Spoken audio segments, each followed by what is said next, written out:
Hello and welcome to Exploring Christianity, a Journey of Faith.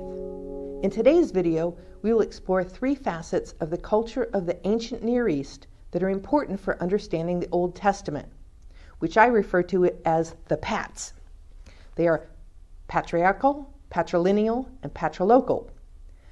All material in this video was taken from a really great book that provides background information on the Old Testament called The Epic of Eden by Sandra Richter. I was fortunate enough to see a series of lectures by Professor Richter as well as reading this book, and they helped me come to love the Old Testament. Family was of critical importance to the Israelites and other peoples of the ancient Near East, and the Pats helped explain how this worked. Our first Pat, Patriarchal, correctly pronounced Patriarchal, says that the oldest living male is the center of the family and is the connection between the family and the rest of society. The Israelites had a tribal society. At the lowest level in the household is the patriarch. Multiple households make up a clan, which will all be related to each other and likely split off from an earlier patriarch household. Multiple clans make up a tribe, which were named after the descendants from the sons of Israel, for example, the tribe of Judah or Benjamin or Reuben. And the tribes make up a nation, the nation of Israel.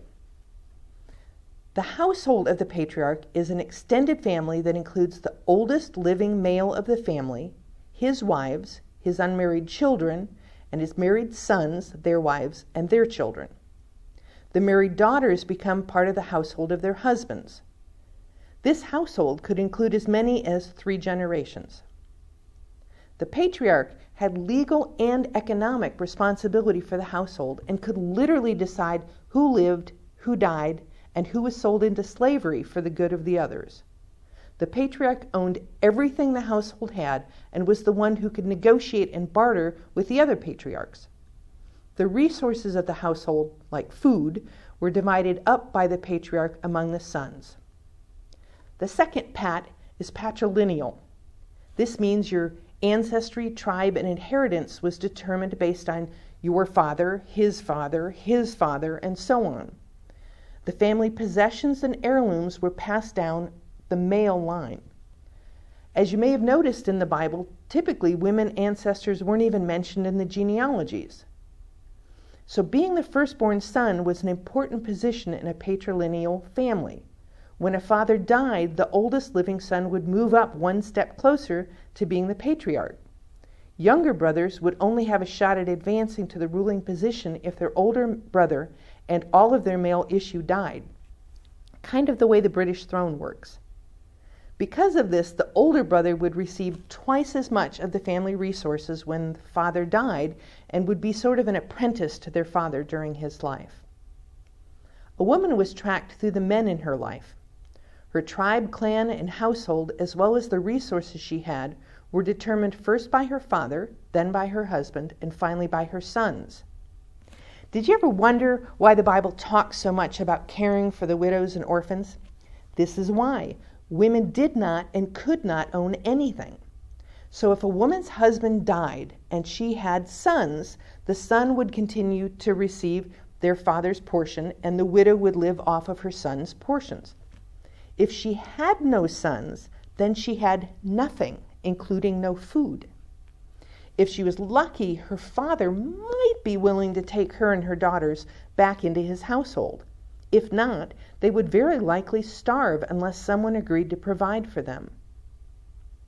It was considered a very bad thing for a man to die without a son, since this meant that his name would not be carried on and all of his possessions would go to someone else.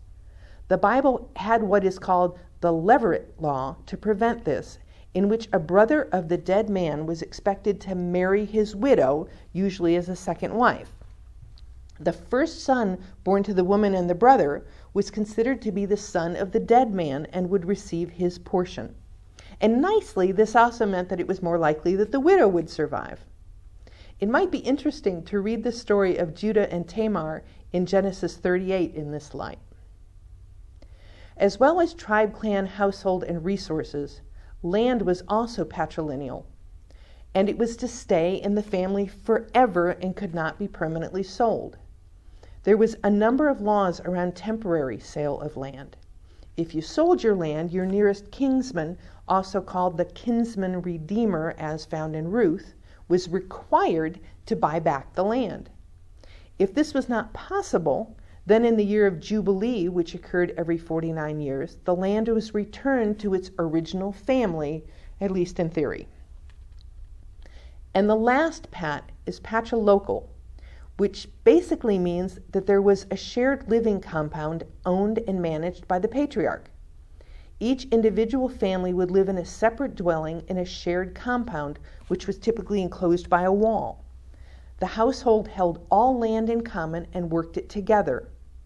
Everything, all resources, and even the very survival of the family was common across its members.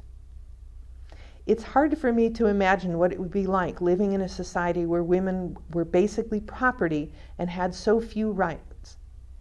It makes me sad to realize that there are still places in the world where women are seen this way today.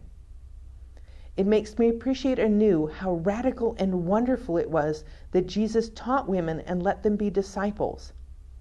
But regardless of how we might feel about it, understanding the pats provides insights needed to more fully understand the stories and events of the Old Testament. Are there any examples you can share where the pats show up in Old Testament stories?